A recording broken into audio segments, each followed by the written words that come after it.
Everybody knows if there's one org I hate, it's Astralis. Hate NIP too. Hated Evil Geniuses. They're dead now, of course. But there's one org I hate. It is Astralis. And why do I hate them? Well, rarely has an organisation been engaged in such shitty, scummy behaviour. But also on top of that, there's a level of incompetence that's kind of quite hard to process with Astralis. You know, like, they fumbled having one of the biggest brands in Counter-Strike, one of the goated lineups, the goated lineup in Counter-Strike, and they, through a combination of sheer hubris, mistreatment, and not understanding the space, I mean, all of that is pretty much summed up by the employment of Casper Fit.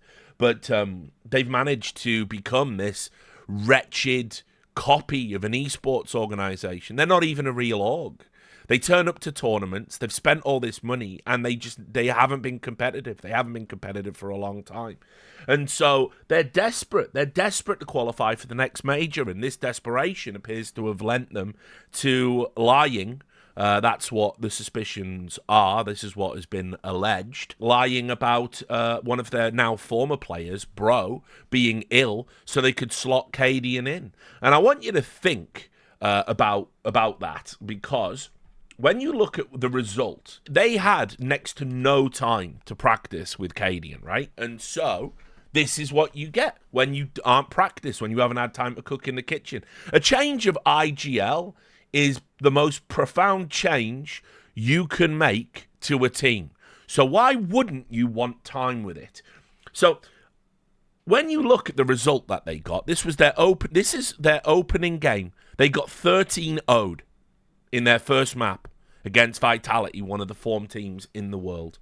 Why would you change everything up before you play Vitality? And this is what I mean when I talk about the shithousery that Astralis engage in and the incompetence that they engage in. To put it in simple terms, Astralis lied and broke the rules to get Cadian in so they could lose 13-0 on their map pick. I've never seen anything like it in all my history of esports. To essentially break the rules to facilitate getting absolutely shit on is insane. I can't think of a time that's ever happened. Like, it is berserk what they've done. And I saw a lot of people online, and they were saying, like, oh, fucking, this is Karmastralis. You know, I've stole that term, Karmastralis. You can take that along with Astralis, ASS. I popularise nicknames for he is the Rat King, etc. I have cultural impact, even though I'm a 39-year-old man. And I don't agree. I don't think this is karma. I feel sorry for the players. There's a reality with being in Astralis that you have to do what the managers say. You can't stand up to the management. And these decisions are being made by people above their pay grade. It's not the coach. It's not the players.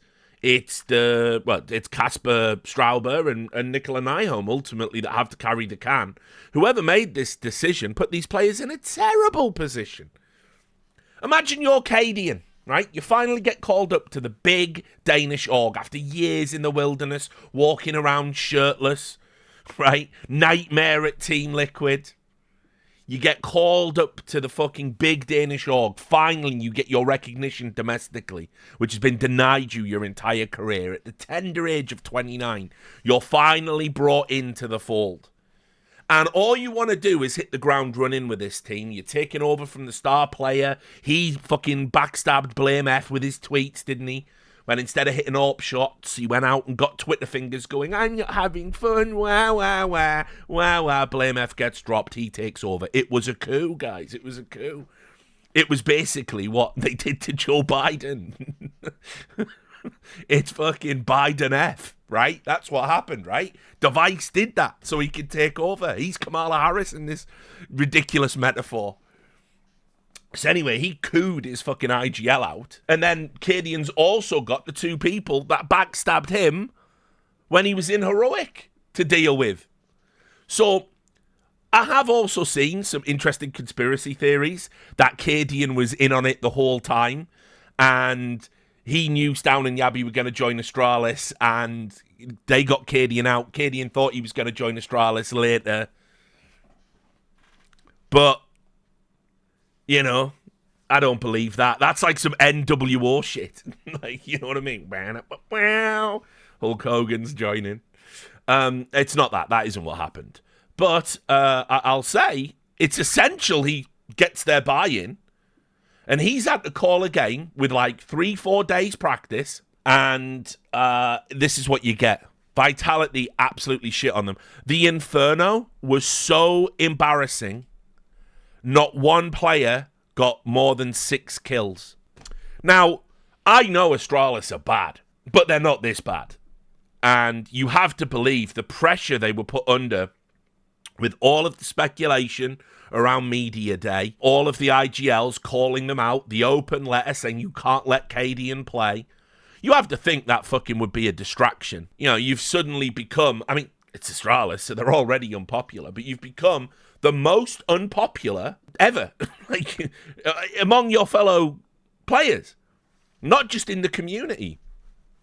And so this is just diabolically bad, and it really doesn't bode well at all, does it, for the start? Because obviously it doesn't just end here. They have to play Spirit the next day. Now, Spirit are mortal. Spirit are getting found out. There is something going on with that team. Every interview they do is a fucking train wreck right now.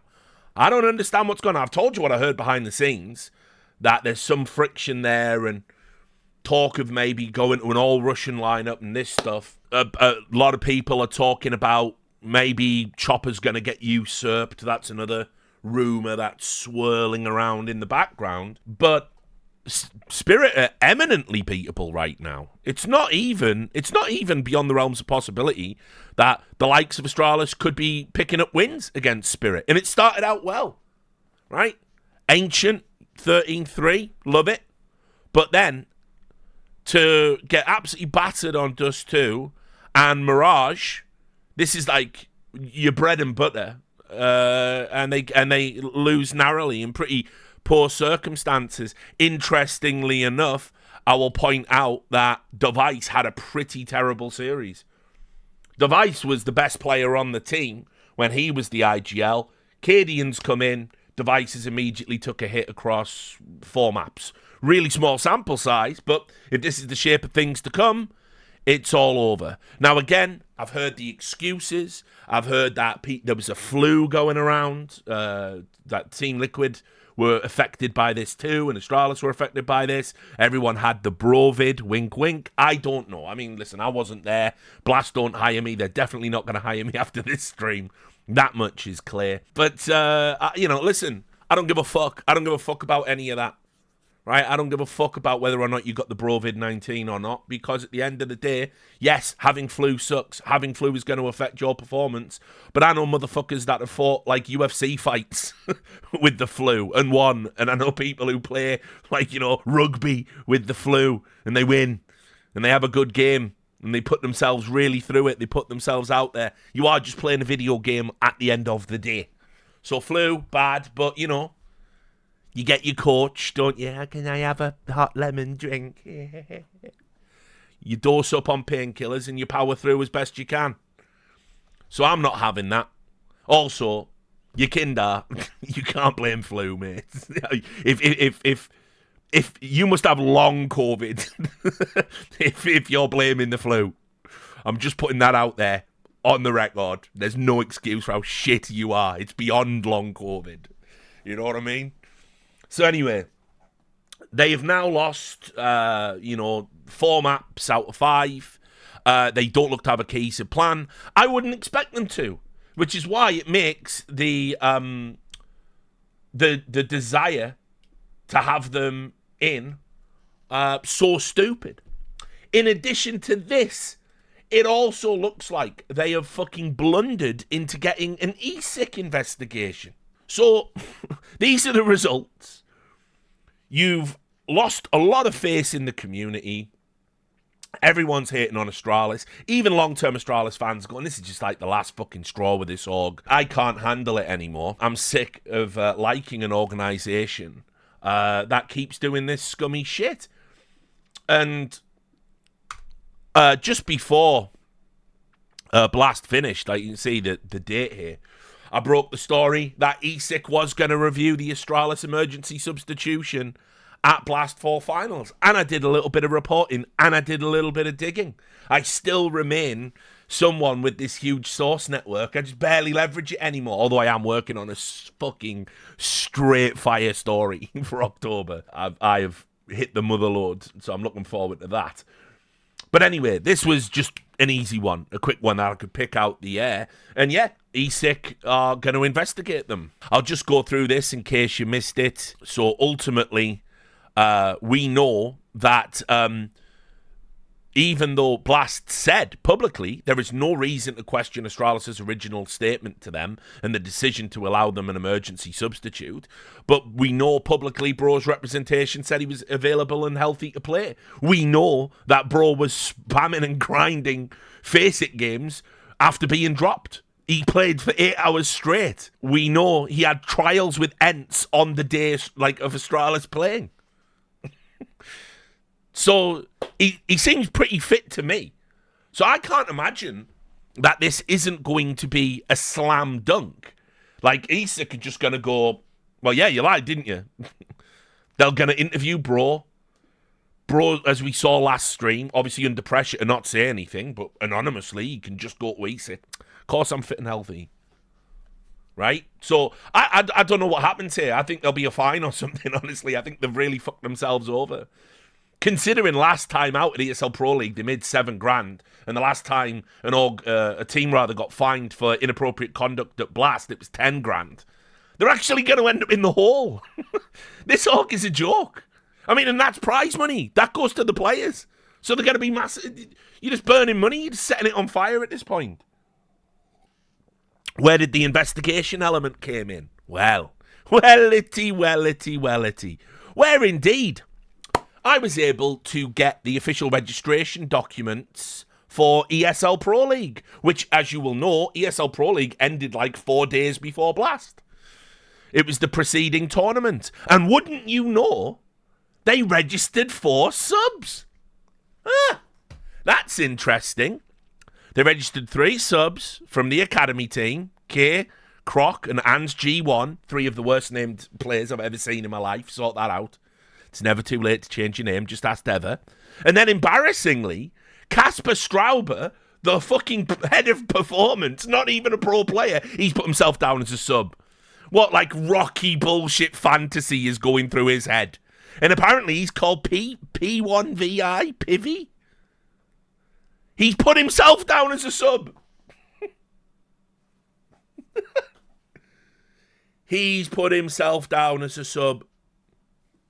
I can't even... That is so embarrassing that he's put himself down as a sub. Like, it's bad enough when the coach is filling it. Now we got executives doing it like, oh, yeah, don't worry, lads. I've got this. Just let me play one. Fuck off. That's cringe as fuck, mate. That is cringe as fuck. You've got an academy side. There's no need to put anyone else down. So anyway, I want you to ask the question, right? Which is the question I asked in this article. Why can they register their academy players for ESL, but not Blast? Because when you look at the rule book, you get to put, for Blast, you get to put 2 subs and your coach. ESL, it's obviously more. But why not? Why wouldn't you just register the academy players? And you realise in that moment, oh yeah, this was all manufactured. It has to be. What other explanation is there? Why can you not just put down? We know that the registration for Blast was 3 weeks prior. So it was at the start of September. So it would have probably been around the same time they were registering for ESL Pro League. Why do you have a weird blind spot for ESL's event and not for Blast's? And I agree. Someone in the chat just pointing out, what an insult to the other 2 players on the academy team. Yeah, you're not even good enough to be an apparition of a substitute. We're going to put Casper in. A fucking manager with Glocks. It's mental. So, I can't see the ESL, the ESIC investigation going well at all. It looks like this is a slam dunk. What gets super embarrassing, though, is Blast haven't exactly covered themselves in glory. Why did they make a public statement saying we've got no reason to doubt what Astralis said, we're going to allow them the emergency substitute, we're going to have them play all their games, and then publicly they say this? Astralis' request for an emergency substitution has been a continually evolving situation with conflicting information presented to Blast. We've held what we hoped would be final discussions with Astralis and the players' representatives over the last few days to clarify the situation, which resulted with both parties voicing different positions. You said you already investigated it, you fucking idiots! You absolute idiots, you fucking spoons, you cretins, you morons. You said you investigated it and found no reason. Then you come out after you allow them to play, have all the IGL strike your media day, and you go, well, now that we've interviewed Bro and his representation, with the publicly available information he was fine, we've called in ESIC, lads. You have to just publicly admit you did it because you wanted Astralis in the fucking arena. Just admit that now. It's too obvious, you dickheads. It's too obvious, you weapons. You melts. This is the stupidest fucking set of lies I have seen told in esports. It is so transparent. It's obvious to anyone with a working brain. So about 50% of the esports fan base, being generous. You waited and waited until it was at its worst before you picked up the phone to Bro and his fucking agent. I can't believe it. I cannot believe it. And so, as a result, we've requested ESIC. I'm going to get to this in a later topic. But I am sick of this. I am sick of organisations. Do you want to know why ESIC really exists, guys? I'm gonna tell you straight. I'm going to give it to you straight. Like a cider made from 100% pears, right? ESIC exists so these tournament operators can absolve themselves of any disciplinary action, because disciplinary action isn't pleasant. It's not pleasant to investigate your partners for match fixing. It's not pleasant to have to investigate players for cheating. It's not pleasant to have to ban players and people complain and protest their innocence and say you're investigating. It's not nice. Nobody likes doing it. Tournament operators will turn a blind eye to all sorts of integrity violations if the community aren't in uproar about it. But with the invention of ESIC in 2016, what did tournament operators get to do? They lie and tell you, and people like me, journalists who ask questions, they tell you, we can't punish these teams. It's on ESIC to investigate it. And unfortunately, we know an ESIC investigation takes fucking forever. So it's perfect. It's perfect, isn't it? That is why everyone defers to ESIC. I've told this story before, but it's relevant, so I'll repeat it. When I presented all my findings for the North American match-fixing scandal, which, by the way, I know those players did that. I know they did. I have the evidence that shows they did. This is why ESIC was confident they were going to publish that stuff. Because the evidence is irrefutable. I sent it to ESIC. I strongly suspect I was the ESIC investigation. Probably another reason why it's never been finished. I don't know. They've not told me. But I when I did that, I went to ESL. And I said to ESL, here you go, match fixing. And I suspect there could even be staff members involved in this. Tell nobody. I'm going to conduct more interviews. But I thought this was important enough to share with you. And I handed that over to a total of 3 high-ranking executives in ESL. And you know what they did? They immediately sent out a company-wide edict. Richard Lewis is investigating match fixing. Nobody talked to him. We're the only ones who can talk to him. And they fucked my investigation. That's how they handled it. Then I asked why they did that. And they told me, actually, their hands are tied to investigate it, and ESIC has to investigate it. And we know how that went. You will notice that round about the time of the North American match-fixing investigation, that's where Richard Lewis's jadedness kind of went up just a little bit higher than usual. That's why. All that time, effort, energy, all that desire to protect the scene, just fucked. Fucked because it's an inconvenient truth. And so, I will say this. ESL don't want to have to dole out punishments. They don't like it. It's bad for business. They don't care. Blast don't like to hand out punishments. It's bad for business. So everyone turns around and says it's ESIC to do it. And ESIC have got to come in and be the bad guys. And more often than not, they come in to the bad guys. Then, because they're an external body, they get threatened with legal action that they can't possibly pay. They get threatened with a requirement to have specialist lawyers. And then they have to fold because they don't make any money. It's too convenient. So this is how you get to a fucking Shangri-La where Astralis think they can do whatever the fuck they want because they have been punished exactly one time for it. And to their credit, it was ESL after I published the Hunden files, where we had court documents that showed communications between Casper Hitt and Hunden while Hunden was working for Heroic, and yet he was actually actively working behind the scenes for Astralis. It was proven. It's a matter of record, and ESL fined them $100,000 for it. It's the one time. And I bet if I hadn't, once again, served up slam dunk, irrefutable evidence, nothing would have happened. That's what it takes every time to hold a team or a player or an executive accountable in esports. It's never balance of probability. It's never what's likely. It's never what you've heard. It's never what you know. It's always... have we got an absolute irrefutable smoking gun? That is the standard. But that isn't even the standard in the justice system. So anyway, ESIC are the scapegoat. ESIC are the scapegoat, the perfect scapegoat for tournament operators. Now look, ESIC are toothless and they've lost all the credibility in the community. I'm criticising them, but they've been set up to fail, ultimately. And by the way, the tournament operators, you're lying. You're lying. Don't tell me you can't enforce your own rules and you need a third party to do it. That is bullshit. That would never be true. You would never surrender that kind of power. You are using them as a fucking scapegoat. It is obvious. So, that happened. But the horror for Astralis doesn't end there. There was this interview. Also comical. Nicola Nyholm. I don't think we've been in a good place for 4 years. Nikolai,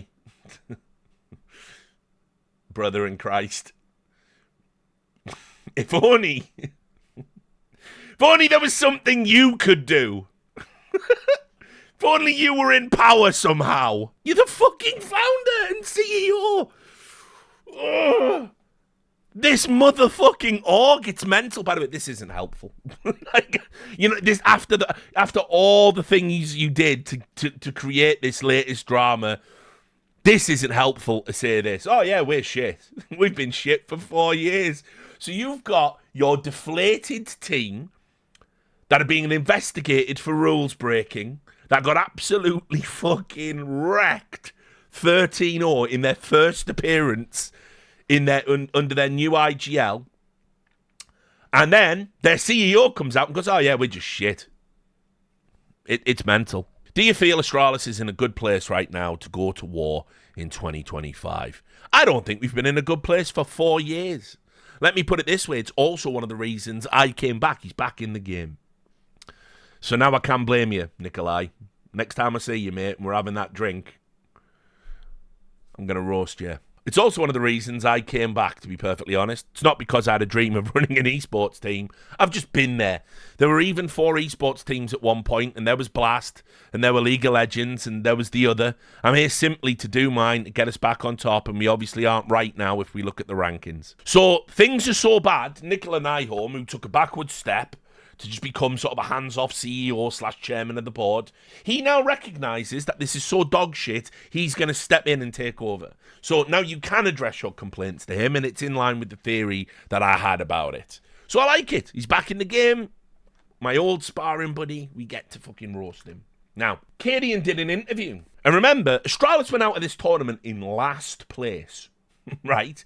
It is a Danish tournament on Danish soil with an appearance, for those who make it, into a Danish stadium for a Danish crowd.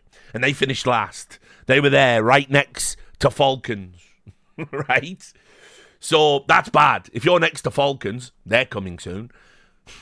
if you're there, you're in a bad place. Cadian's interview. We leave with a lot of pride and dignity about the way we played.